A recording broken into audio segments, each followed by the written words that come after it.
Creo que estamos. Vale. Okay, welcome, Jose. Thank you so much for accepting our invitation to this conversation on the edge. The purpose of this conversation is indeed speaking about the moats, what moats are and might not be relevant now in the context of the business and later in the context of business education. But before we go ahead, could you please kindly introduce yourself and what's your area of expertise? Sure, thank you for the invitation. So my name is Jose Lejarraya again. I'm the chair of the entrepreneurship department for the last almost 5 years. I've been teaching entrepreneurship in IE since 2011. So that's my area of expertise.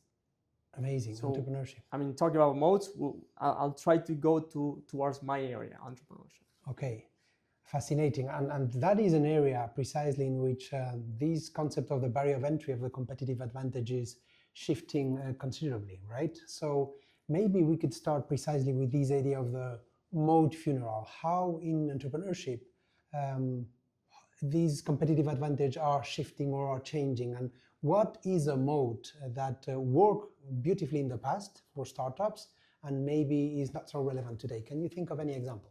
Sure, I think there must be a bunch of those, but I'd like to point out one that relates to a recent research we're conducting with people at IE and also at another university, which is the power of the pitch, right? Before AI, the pitch was like a substantial, super important stage in the entrepreneurial journey. So it could make or break your business, right? Convincing or persuading your investors.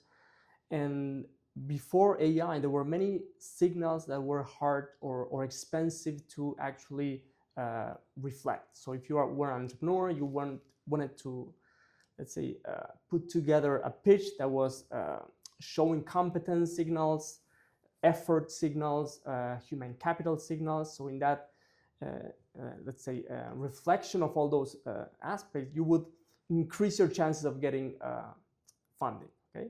So in this paper we're working on, we collected data from thousands of crowdfunding campaigns. And what we see is that prior to the launch and the massive adoption of AI, there was a very strong correlation between all these signals and getting funding. Okay, so if in your pitch you were showing that you prepare very strongly, you could actually reflect your skills, you were very vocal about the human capital in your team, that was highly correlated to getting funding. Okay, we saw that after 2022, end of 2022, that's when I think ChatGPT 3 was launched and massively adopted.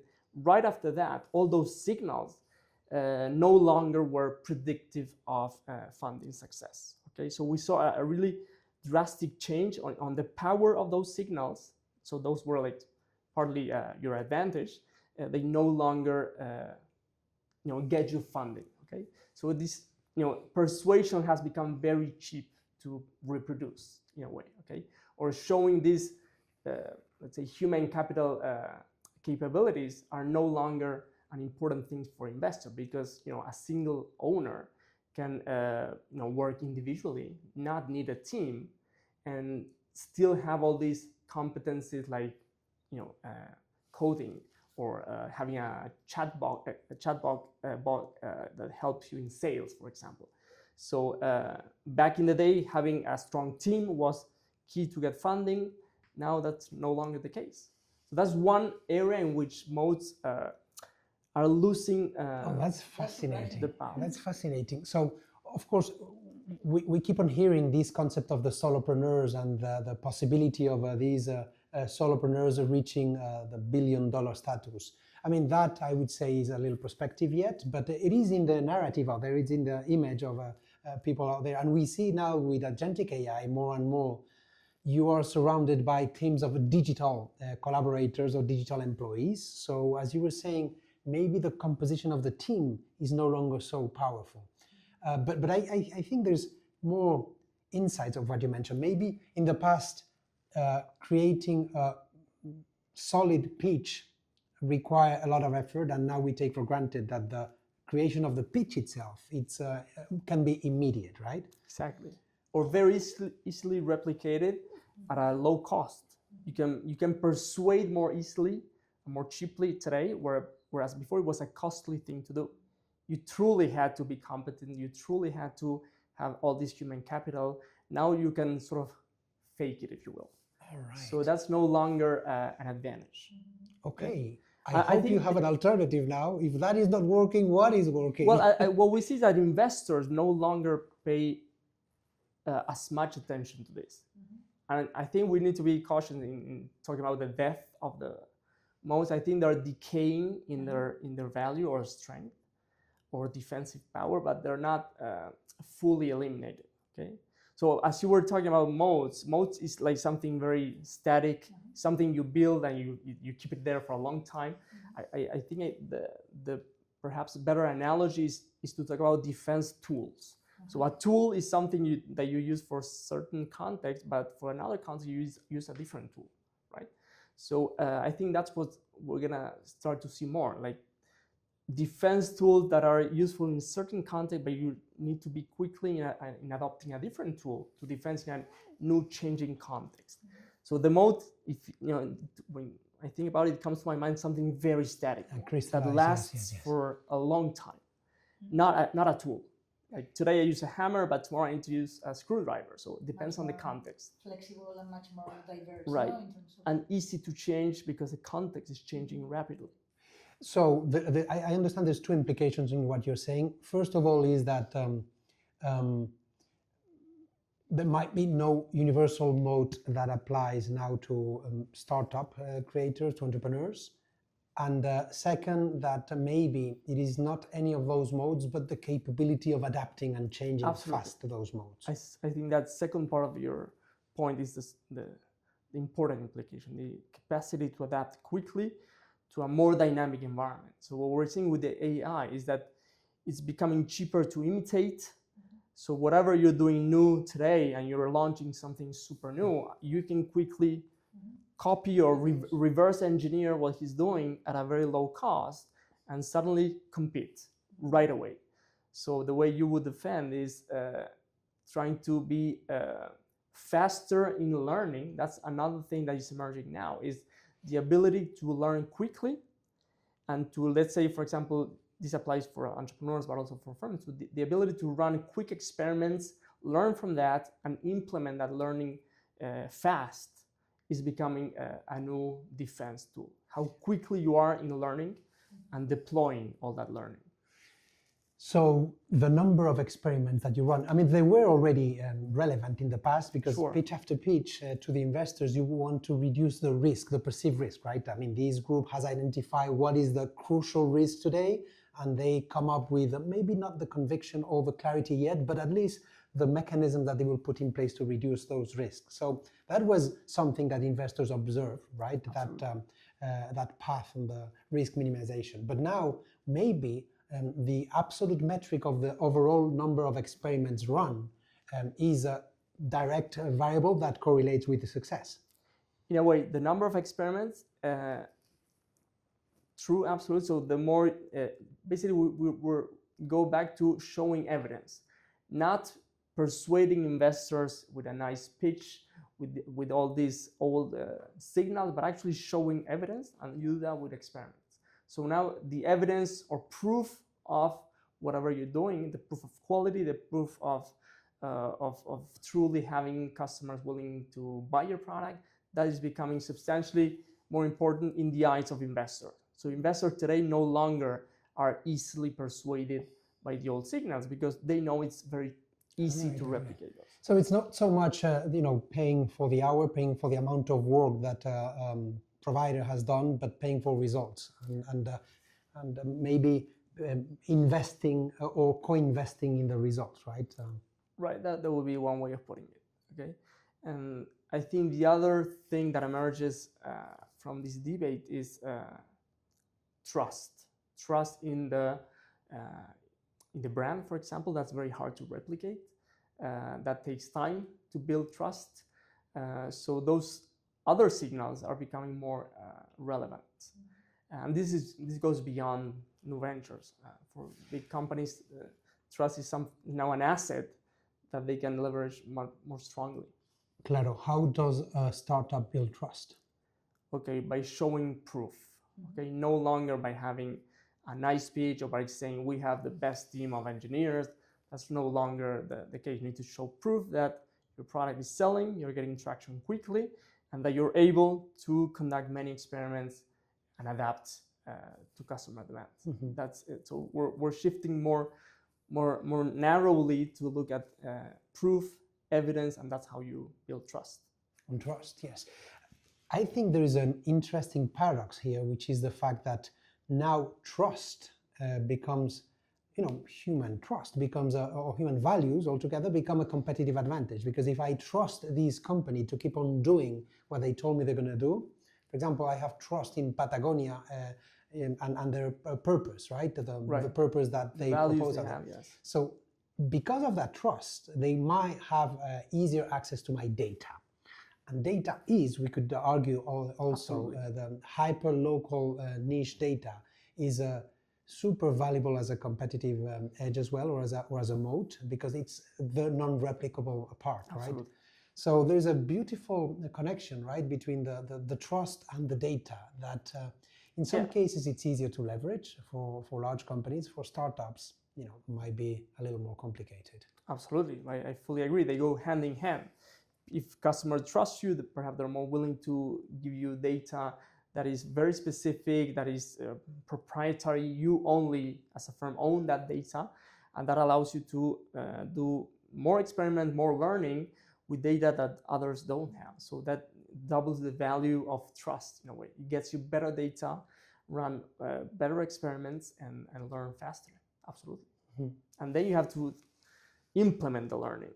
It's not only about doing the experiment, it's about getting something out of that and implementing it. Absolutely. Great. Super interesting. So maybe now we can jump to the business of education.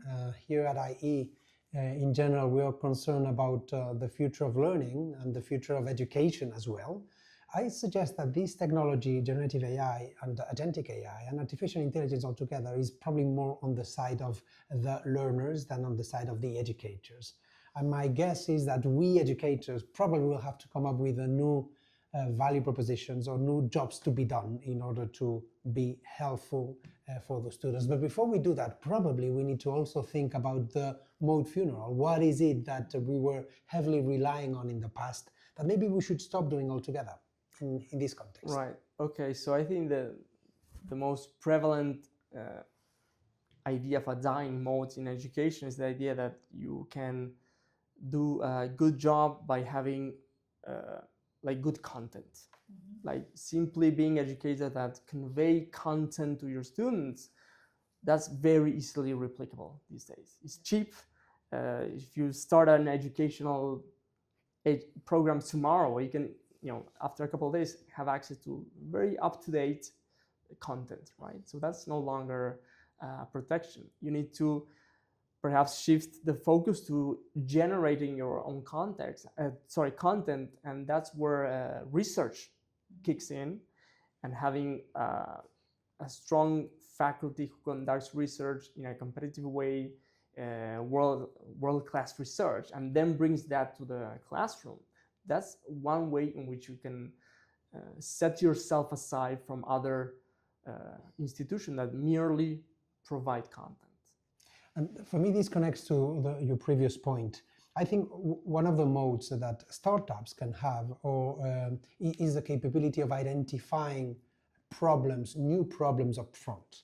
With this technology, what I read you saying also is that maybe the focus is no longer so much on the solution, but on the research of the new problem spaces as well. So maybe instead of, you mentioned we need to create a new content, and for that you suggested the research. Yeah, that's one of the alternatives, creating new content. But we can also think about getting students to experience real job situations, right?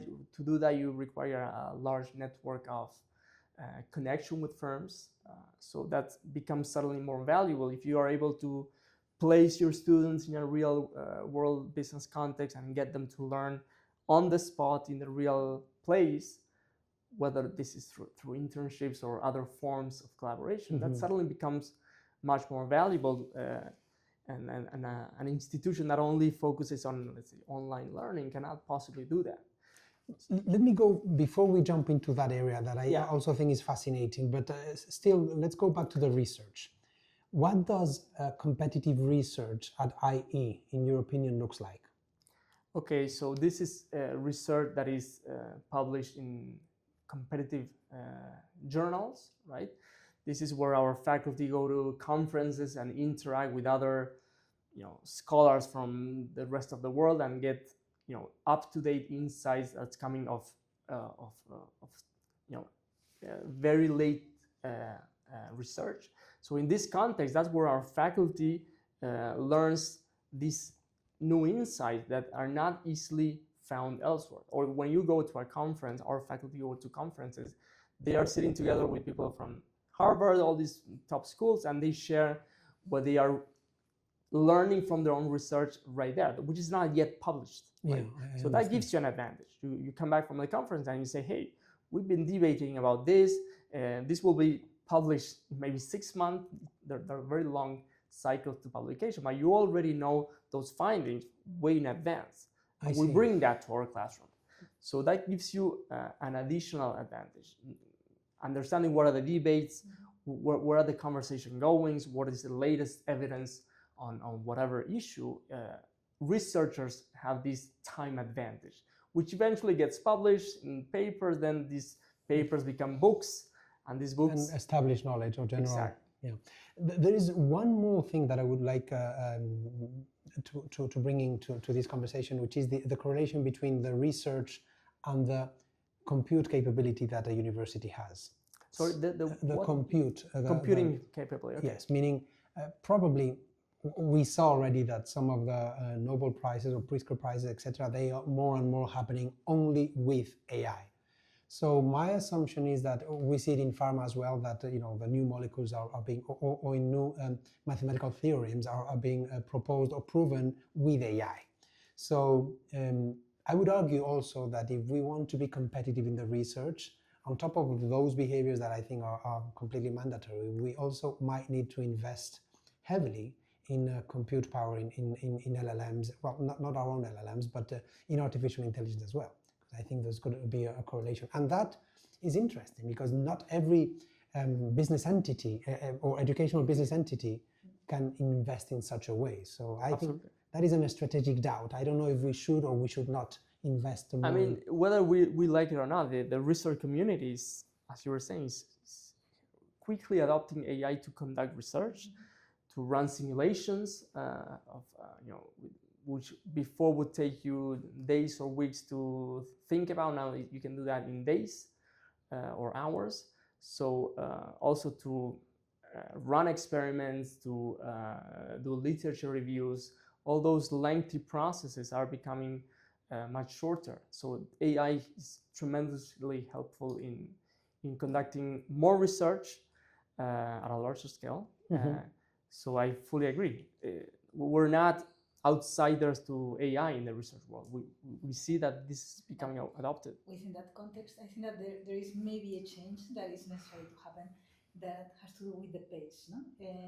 So far, all the research processes, and especially leading to publication, is really slow. Absolutely. And that is, in real, I mean, there is a tension. Divide and a tension between how things are changing at the level of jobs and Absolutely. the world of work, and how the academia and the research processes are very slow. Do you envision a change in that? Yes, and we are hearing, very authorized voices, complaining about the slow process of the publication process, and suddenly you have a shock of a massive amount of paper that are released or sent to publication because it's cheaper and easier to craft a paper.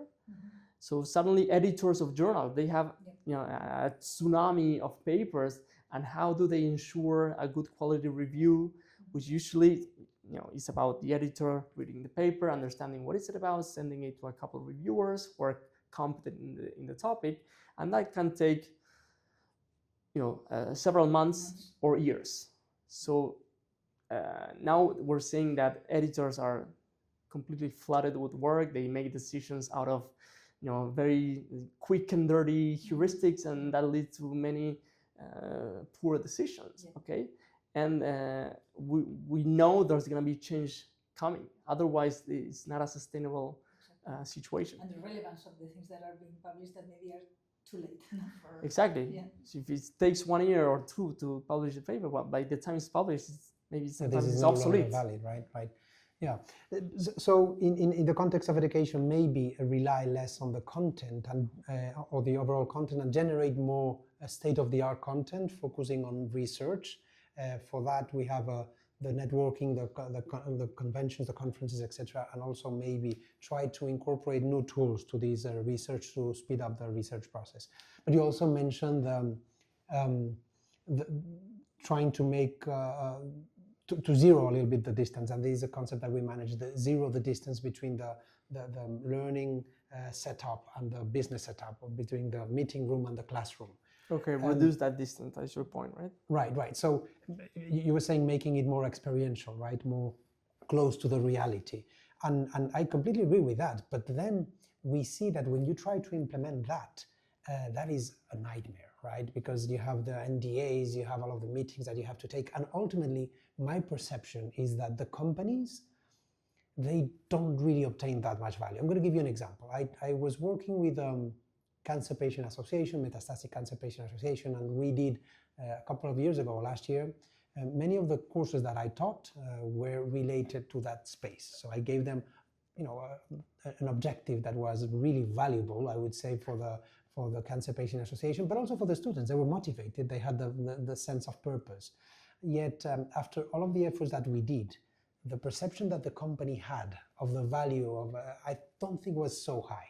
Okay. So how can we, do you have any idea of how we could perfect a little bit this relationship with companies? What would you put in place? One alternative that comes to mind right now is we can bring the firm to the classroom. That is, we can easily bring a CEO to talk to our students, or a manager or a product designer, and have the firm in the classroom, right? And get our students to ask all the questions they want.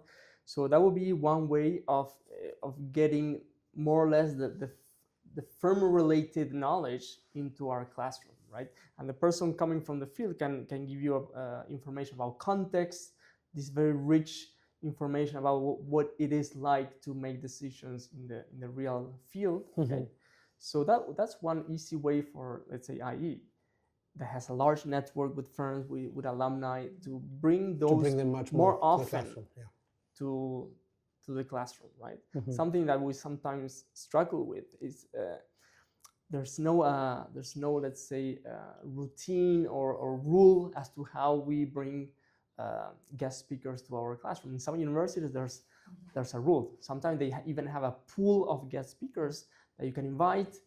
They, maybe they're paid, or they're given a little gift by the institution. Right. But there's sort of like an institutionalized way of bringing experts. Systematic. Right. It's not a personalized. It's not a one-off thing. Yeah, one-off thing that I call my friend working McKinsey. I bring him, I take him for lunch, or I pay him the trip. Sometimes we do that as faculty. Right. But that's a very individualized way, and it's more costly, especially when you are teaching like 3 different sections, and you fly someone from Barcelona, and he's only able to talk to one of my sections, and my 2 other sections say, hey, how come you guys got an awesome guest speaker and we didn't? So finding a systematic way of, I think that would make of getting that talent, especially when we have this talent, we are within these networks. Yeah, that would be one way of doing it. Anthropic published 2 days ago, I believe, a study of employment and the impact that generative AI and artificial intelligence and agentic AI now is having on employment. And they concluded that maybe the overall impact is not that severe, but where it is really severe is in the onboarding of new employees, those students that want to access the career ladder. 15% decrease in the last year only of these profiles. So what we're seeing is that there is a growing decoupling of employment and productivity, and that is affecting those stages. There is a perceived risk of onboarding new employees, and the companies what are doing is doubling down on the tested capabilities on older employees. So I think we're going to have a problem because the perceived value of the titles of the certifications is also reducing. One concept that I would like to entertain, and I still don't know how to do it, is how to radically align the objectives of both the company and the students. I mean, I know that the students, they dislike the idea that whatever they sing in the classroom sometimes doesn't have an immediate application or even a value at all. Or maybe by the time they go to the market, it will no longer be relevant. In that context, if we actually bring a recording of a meeting that happened in the boardroom, and we bring it to the classroom, now there's the sense of immediacy. Like, this is a problem that today is relevant in this company. And so I wish we were able to create a system of incentives, even, for example, a course certification. See, we are no longer certifying a batch of 54 students. We are certifying a micro batch of maybe 5 students that are going to be perfect candidates for those 3 positions that you want to cover. And make sure that we tight a little bit the connections between the company and the classroom, whatever that format has, in order to minimize that perceived risk, to make sure that what happens here is what is relevant there. But see, this is yet like a vision. I think that needs to be landed, and I don't know exactly how to do it. Absolutely, and something that I was thinking of as I was getting ready for the interview is that many of the big questions that emerged due to this, the honest answer is we don't know yet. I mean, we're at such an early stage of this radical revolution. So making predictions or changing our strategy radically to some assumptions that we're now doing, that's fair. It's a bit dangerous. I think it is a time to be a bit more cautious, be ready to jump quickly once we have evidence that some things are gone, some assumptions are broken, and be ready to jump in, but not maybe totally change our strategy of, we have to align 100% our teaching to the demands of these, consulting firms, because their own demands may change yes, in the next 6 months. Absolutely. And we cannot be chasing this immediacy trap all the time. And there's another assumption on the proposal that I made, which is precisely the correlation between education and job positioning. And as you mentioned, these jobs are also going to evolve very fast. So maybe that assumption needs to be revisited, right? I think so. But I think it's at a time we need to be very cautiously and attentively looking at what's going on, and maybe next 5 years we have more certainty about where to go. If you think about the .com era, it took the industry like 10 years to figure out what was the right business model, right? Initially, there were 10 years where firms were not profitable, they didn't know where to go, until they realized that the dominant design was advertisement-based internet company. It took them 10 years or even more to be stable and profitable. I think we're in that stage. If you like, most AI firms they're not sure what they will look like in the next couple of years. They're not making profits. They're searching the right business model. They haven't found it. So I think we're going to see a tremendous amount of change in the next couple of years, and then a bit more clarity. So you suggest, to some extent, I understand that maybe waiting for less troubled waters would make sense. My question, though, I have a doubt there, because I think these changes more severe. I mean, in the past we digitized with a .com bubble, we digitized communications, and we started digitizing processes with software, and we digitized data, and that brought about massive changes. But what we're digitizing here is fundamentally different. It's intelligence altogether. And we are doing it at a much faster pace. So my question is, even though I agree we shouldn't pivot radically to another context, we definitely need to radically experiment with many little shuttles. Absolutely, I mean, not necessarily move the whole ship, but try to find those new spots that might become the future course, might be a protective a necessary approach. Yeah, and IE is pretty good at testing little things, running pilots, and see what works, what doesn't, and we need to continue to do that. By